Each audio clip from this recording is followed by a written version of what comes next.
Welcome to the Six Hats podcast, where I, Dr. Shami, a lifestyle and nutritional medicine family doctor, will talk about how women strive to find balance each day by juggling their six roles, being a woman, mother, daughter, partner, business owner, and professional.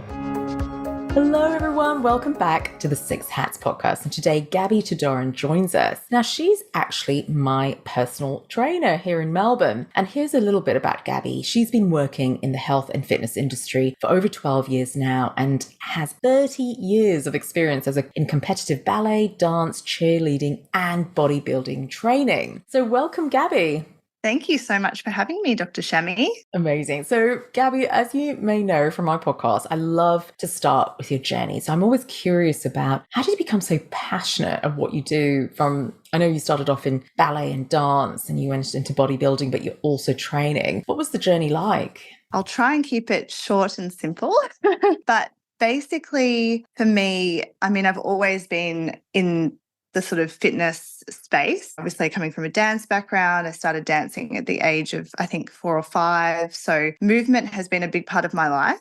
And then I grew up in quite, an unconventional family in the sense that my mum was very conscious of health and she'd also been in the health and fitness industry for her whole career, basically. So I grew up with those sort of principles around me. And I went from doing full-time ballet. So I moved to Melbourne when I was about 15. I did a full-time diploma in ballet and dance. And it was an interesting journey. I think this probably leads into why I'm so passionate about what I do now. But I had a bit of an eating disorder because of the nature of the industry. We were being weighed once a week. We were being told not to eat anything, basically, like having a black coffee, a piece of steamed fish, some vegetables and an apple a day.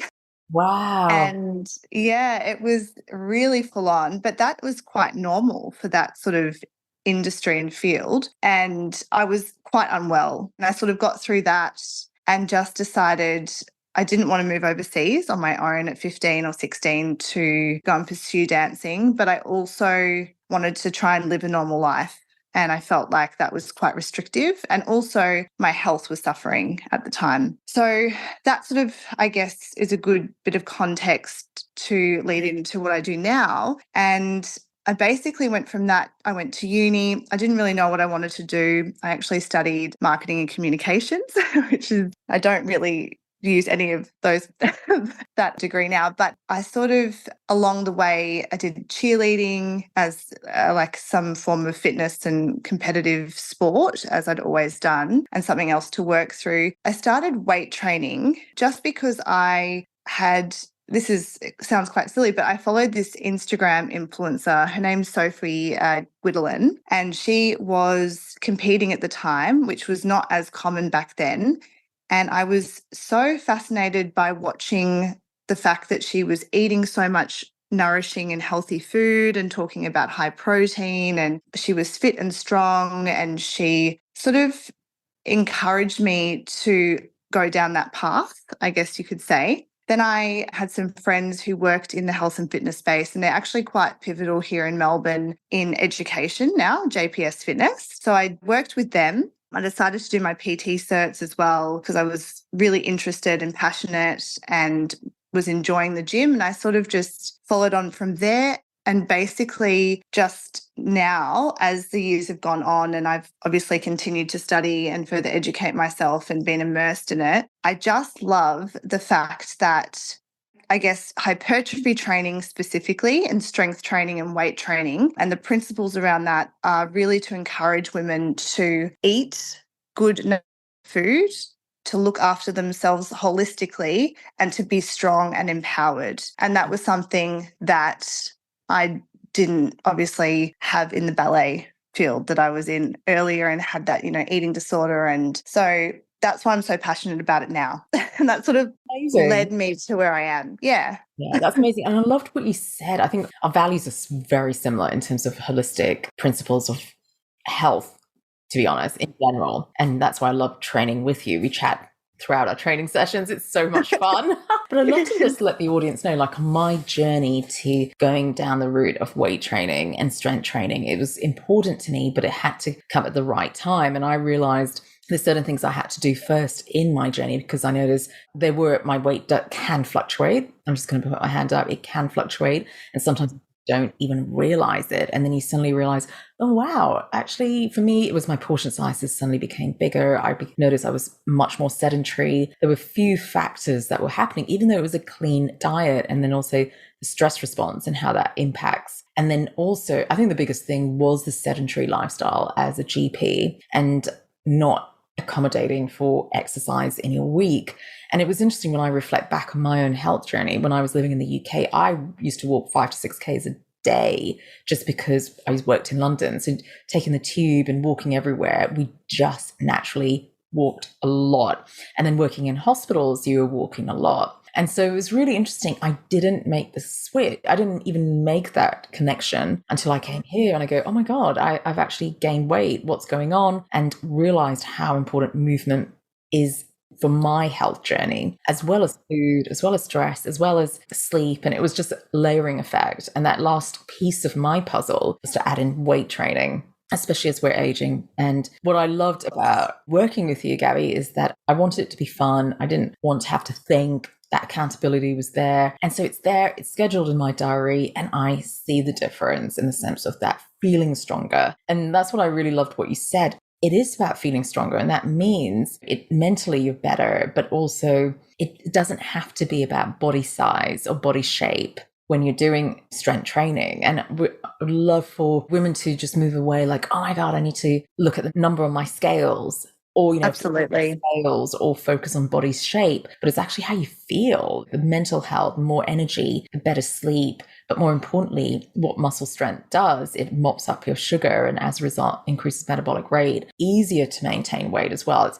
And you don't have to do cardio. And that's what we're going to go into. Yes, absolutely. Journey that I'd love to share. Moving on to the challenges that your clients face, what would you say the 3 key challenges women face these days? I think a lot of what you're saying just previously about probably the first thing is not knowing where to even start. I think sometimes especially with the increase in technology and social media and information out there, there's so much that you can find and very differing opinions and methods. And there's this diet and that diet and this challenge and that challenge. And I think it's really confusing for people that probably don't have that level of education or understanding of where to even start. So I think that's probably the first aspect of when clients come to me, they're sort of at a loss. They're not feeling great. They want to make a change, but they don't even know what to do anymore because they've tried everything and it hasn't worked for them and they're confused. The second would be, I think, also with hormonal changes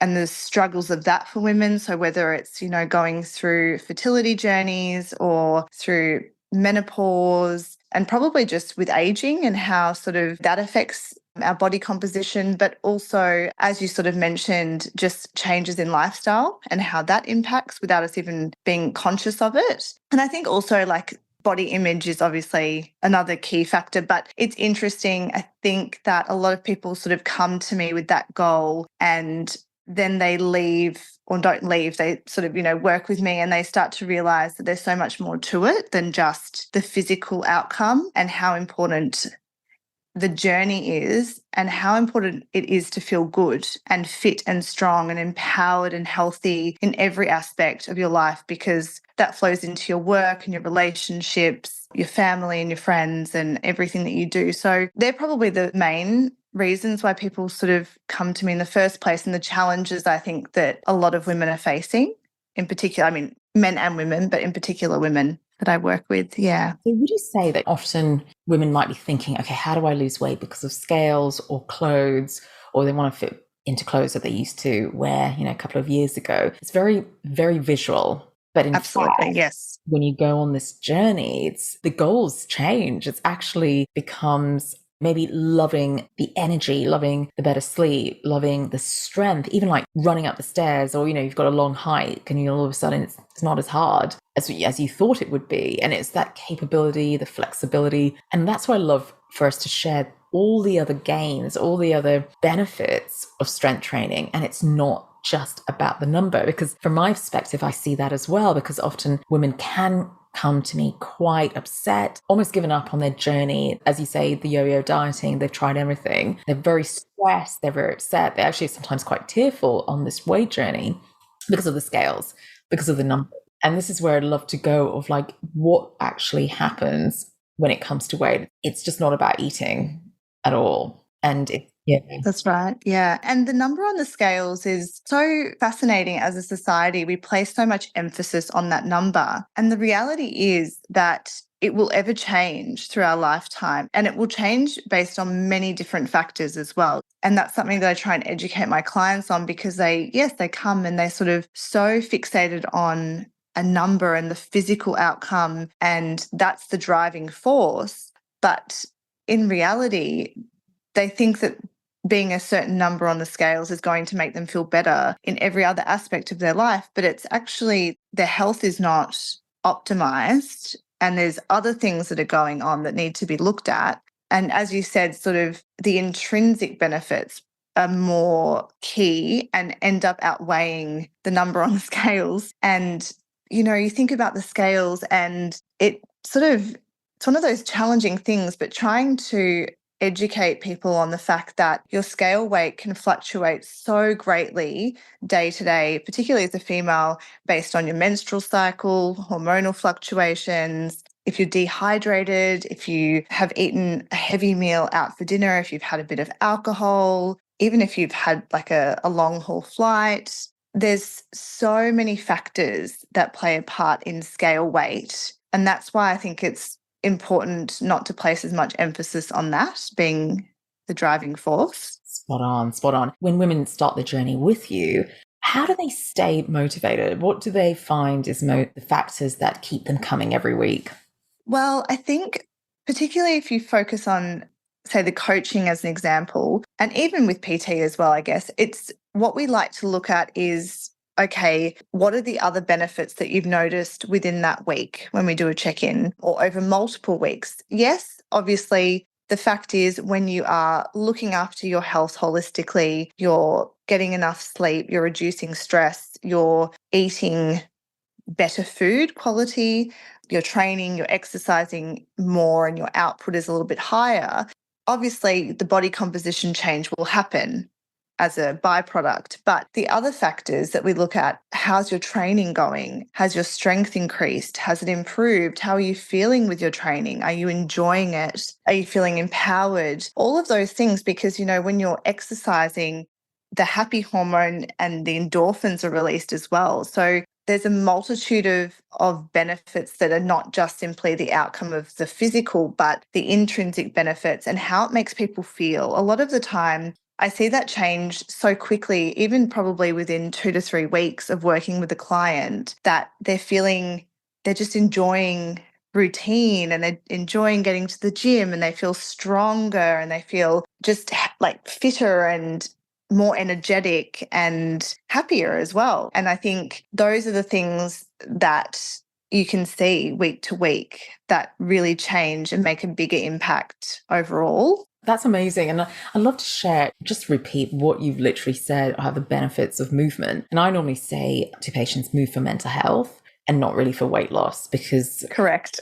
It is all about feeling better, getting those endorphins, increasing those happy chemicals, but more importantly, getting out, getting that sunlight.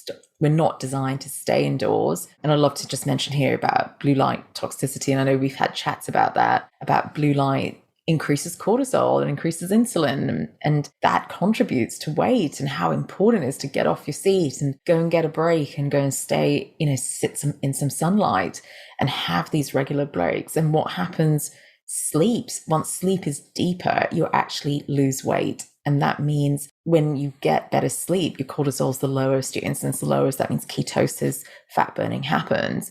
And that's why I love the way you work, because it's really nourishing all these lifestyle factors, because it's not about just over exercising and under eating. And this is sort of leads us on to this next discussion, how sometimes you do find women do over exercise and undernourish themselves.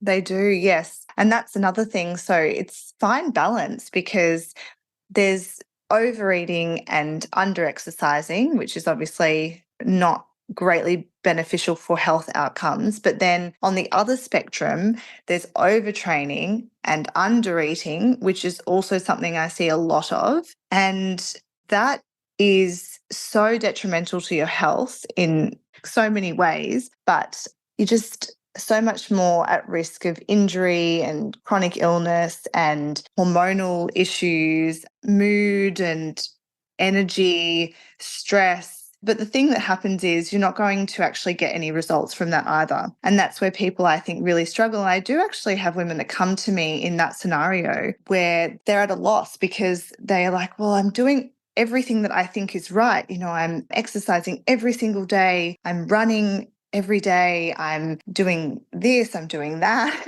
I'm only eating the magic number that everyone seems to sort of throw out, 1,200 calories but that actually works against you because your body is in such a state of stress and your metabolism basically will shut down. Your organ function shuts down. So nothing's going to happen aside from all the other factors, or sorry, I should say outcomes of that happen from a health perspective, but it's not benefiting anyone. And that's what I try and instill in my clients is you have to find a balance with whatever you're doing. And every single person is a little bit different as well. We all have our different goals and we all have a different lifestyle and we all have different circumstances. So it's about finding the right balance for that individual that is going to work for them and not just focusing on overdoing it and overtraining. And if you already have a lifestyle that is highly stressful and you're just adding to that with just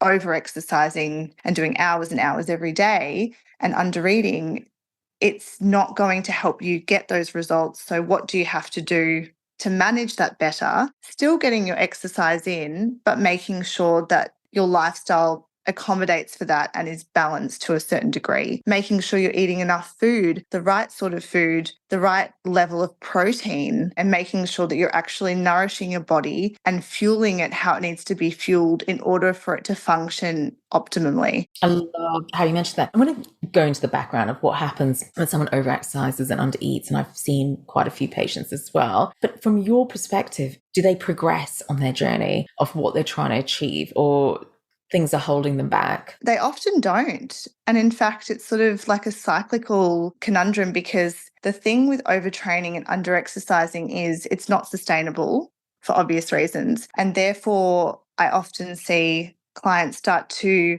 form disordered eating patterns because they restrict, but then it gets to a point where their energy balance is obviously so out of whack that then they binge eat or they overeat and their health isn't good because they're so tired and fatigued and stressed, and sort of creates this total imbalance. And it can happen in many different aspects, but it's never going to get the outcome that you want to achieve. And particularly when you think about specifically hypertrophy weight training, which is what I specialize in, the aim there is to be building as much lean muscle as possible in order to provide those health outcomes, optimal health outcomes, but also for body composition change and to actually, if you're talking about the physical outcome, to ensure that that sort of comes together for you. The more lean muscle you have, the faster your metabolism, so on and so forth. So the reality is, if you're not eating enough and you're over-exercising, you're never going to build lean muscle. You're actually eating into the muscle fibers and it's actually doing the opposite of what you're wanting it to do. That makes so much sense, actually. Yeah. So much sense. And from my perspective, I always say the first thing, you've got to ditch the whole calories in versus out when it comes to weight. It's all about hormones. And I always say to patients, there's 4 hormones that we need to look at. Not only insulin, which tells your body to store fat, but also cortisol, the stress hormone, thyroid, and also estrogen. So what happens during menopause or perimenopause, as estrogen declines, you're more likely to get insulin resistant. So what you could tolerate when in your 20s, you're so much more sensitive to sugar now. You're so much more sensitive to carbs. As a result, that's something to address. But what's really important is that the impact of stress. And what I see in today's world is women approaching menopause are extremely busy, extremely stressed. They probably have younger families than what they did 50 years ago, when probably had adult children by then who left home and they were almost retiring. And when you look at history books, that's what women entering menopause was doing. Like, yeah, that's right. People leaving the nest and things were just slowing down. However, in today's world, stress is increasing. So there's this high amount of stress, which impacts the adrenals, which are the glands that sit on top of your kidneys that also secrete your female hormones. So as a result, you get imbalances of the female hormones. You might get PMS, you might get heavy periods. All of this can have an impact and have an impact on fertility as well. So the impact of stress is huge. And what we need to realize is that when we're doing high impact cardio, the body still sees it as stress. The body still sees it as cortisol. That means it can't differentiate between bad stress or good stress, a so-called good stress. The body sees it, right, I need to increase that cortisol. So the signals are exactly the same. And what we need to remember is cortisol triggers the release of sugar. So that's right. And I've actually seen patients who are actually, sedentary and they're eating really well. They're on maybe keto or low carb diets, but their sugars are still spiking. And that's because they're in high stress environment and they're responding to that stress. So we really underestimate the impact of cortisol. And I see a lot of women, they're eating well. Maybe they're not over exercising, but they are moving and they just can't figure out what's happening in terms of weight. So we look definitely at cortisol. And by the way, did I mention thyroid? Yes, thyroid as well. So all these hormones actually speak to each other. So cortisol affects thyroid. Insulin is affected by cortisol, and cortisol, insulin is then affected by estrogen. Estrogen is affected by thyroid. So they all speak to each other. So it's an amazing symphony of messages going around. And when you don't nourish yourself properly, don't sleep well, and don't pace yourself and address the stress impact, that's when the imbalances shift into place. So it's such an important message to get through that. And I do see so many women who overexercise and undereat because they believe in calories in versus out. And it's so-called the equation in their head makes sense. And funnily enough, it's a hard conversation to have to actually slow down, yin yoga, really relax, do the walking and nourish your body 3 times in the day with that high protein, which you mentioned. They started losing weight and they can't believe it. Absolutely. It's so important, that balance, I think. And even with weight training, as you said, it's a good stress and like good way of that cortisol, but it's still a stress, right? So it needs to be balanced. It needs to be balanced out. And that's what I always say to clients, it's really important to make sure that you're getting enough good quality sleep and you are balancing out your training with doing your yoga practice or your stretching and mobility work or some meditation, and just balancing out the week so that it's not just that you're in that high cortisol state all the time, because the reality is, as you said, we're busy, and particularly women going through that sort of menopause, perimenopausal state, busy lives, stressed, working, family, juggling everything, not having much time for themselves. But the reality is that if you don't place the importance on looking after yourself and making sure that there is a balance to what you're doing, then you can't function optimally and you can't be there for those things that you need to be there for, like showing up to work or showing up for your family and being that sort of pillar of support and strength to everyone else. If you're letting yourself fall into bad habits and not putting yourself first, not putting your health first. And that's where, so that balance is really important to get right. Love that. And before we sort of finish off on this podcast, I really want to get the message across that it's not a quick fix. It's not going to happen quickly. And I know, absolutely. I wonder if it's what we see on television or social media. Great, a 6-week challenge, you're going to lose kilos of weight. But the reality is it doesn't happen that way. It's just, and I'd love for you to make a comment on that. Absolutely. I see it often, actually. And I have people that, clients that come to me and they have done the challenges and they're like, I've done this and I lost this weight and now I've put this weight back on and, I need help. I don't know what to do. Nothing's working. It's not a quick fix. it is not a quick fix, not a sprint. It's a sort of a marathon, if you want to use that terminology. But the 8-week challenges, the quick fixes, they don't work because, again, sort of linking back to what we were saying with the high cortisol, high stress, undereating, overtraining, that's what they are for 8 to 10 weeks or whatever the challenge might be. You might lose a bit of weight, yes. So that might make you feel great for a week. Then you stop doing it because it's not sustainable, doesn't work in with your lifestyle. You have no energy, you feel you just can't do it. And then you go back to your lifestyle previously, and coming out of that highly stressed state and undereating and then going back into your normal habits and routines, and people just put the weight back on and more. And their metabolism is like compromised, their health is compromised, and basically you're sort of doing yourself a disservice and you're constantly on this vicious cycle of yo-yo dieting, not getting results, but the health outcomes of that are not greatly beneficial to you either. And it's not going to get you sustainable results. So I really do believe that whatever it is that someone chooses to do, they have to be in it for the long haul, and they have to try and find the right approach for them, the right people to work with, making sure that they're able to sustain it week to week and day to day, because that is actually what's going to help you get the results or get to the goal that you want to get to, but in the right way, and also be able to sustain that into the future, having the skills, the knowledge, the education behind you as well to be able to facilitate that. That's also half the problem, I think, that no one really wants to know, or potentially maybe they haven't gone to the right people to educate themselves. But that education piece is imperative, because if you understand what you're doing and why you're doing it, you are more likely to stick to it.